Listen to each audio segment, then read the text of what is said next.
is how to create a simple console application using Visual Studio.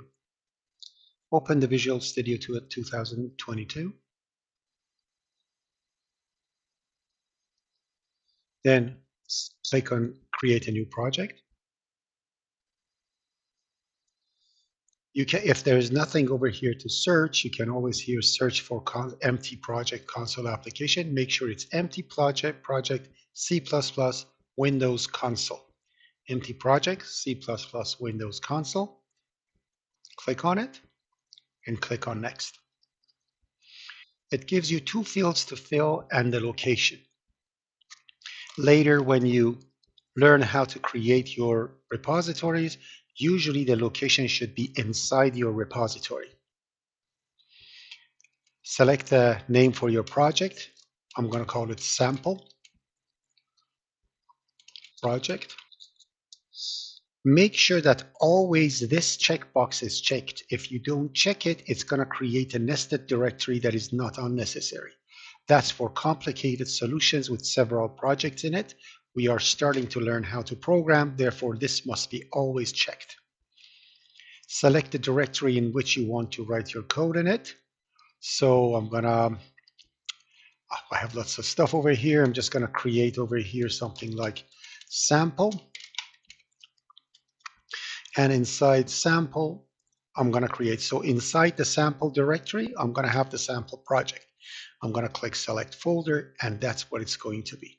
Avoid randomly creating stuff everywhere. Try to be very organized, because that's what you need to do to be able to create bigger projects.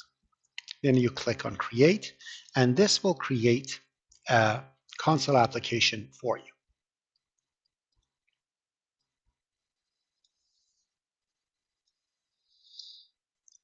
As you see, it's the sample project. Now, usually Visual Studio opens with many different things. So you can always pin these to stay open, and you can close any of them if you want. If you by mistake close everything and you don't know where the windows are, remember what you need in your Visual Studio is only Solution Explorer. So you can click on View and click on Solution Explorer, or Control-Alt-L, and Solution Explorer will come back up.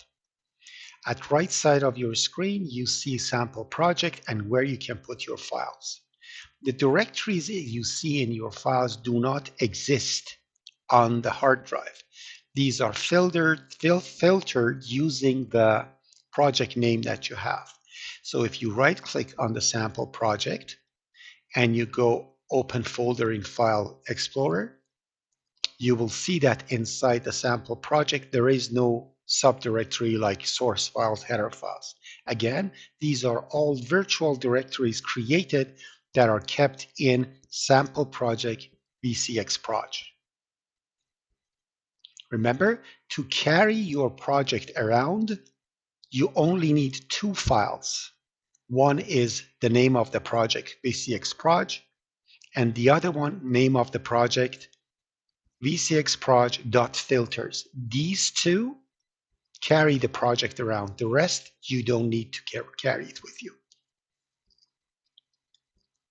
Now I want to add a file. So I'm going to right click over here, add new item.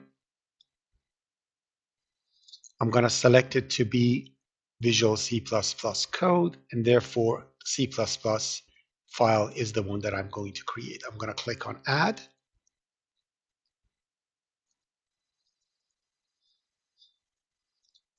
That creates the file for me. And as you see, it's called source.cpp. If you want to name it differently, it doesn't matter. You can just right click, delete it, or at the beginning change it to whatever name you want. I'm just showing you how to actually remove a file.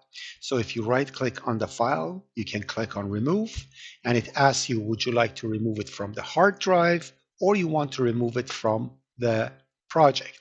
If you click on remove, it only removes it from the project, but the physical file will remain on your hard drive. If you click on delete, it will be completely gone with nothing on the hard drive. So if you actually look at the hard drive, sorry, that's not the one, right click, folder, you see that the source is gone. I'm going to add it one more time. Right click, add, new item, C++ file. This time I'm going to call it hello.cpp or greetings.cpp. Let's say greetings.cpp. So that's the name of my file. In here, I'm going to say include IOStream. That is the library for input and output using namespace std because I'm using the standard namespace of C++.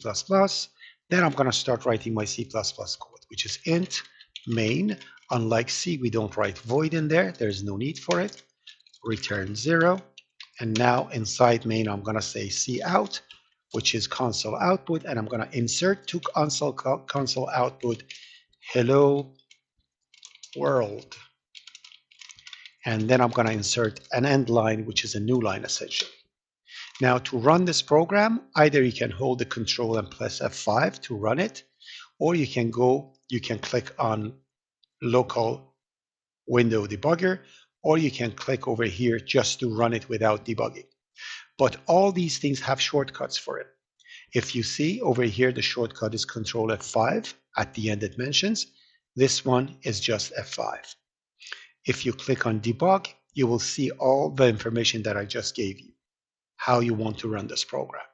Now I'm going to hit Control F5. That's running without debugging. It executes the program, and after the execution, you will see the outcome is going to come up saying hello world. You can have more than one file in here, which means I can actually write over here, for example, another source file, add, new item. I'm going to call that one hello.cpp. And inside hello.cpp, I'm going to create my program, which is going to be include IOStream. And in here, I'm going to say void hello constant character pointer name. And in here, I'm going to say using namespace std as usual. And then in here, I'm going to say cout hello. And then I'm going to insert the name. And I'm going to insert an exclamation mark. And I'm going to go to new line. I save this, so that's hello.cpp. Now I'm going to create a header file for this. Add new item in header files.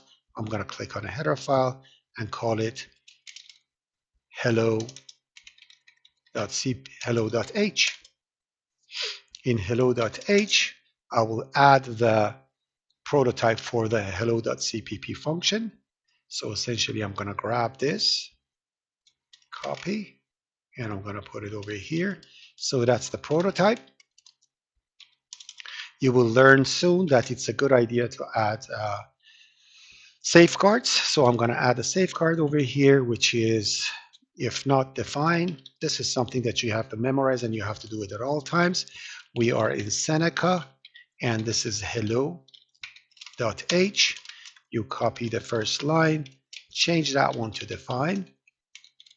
So essentially, you're going to have if not defined Seneca hello.h or hello underline h, define Seneca hello underline h, and then you put your header file in there, your prototype in there.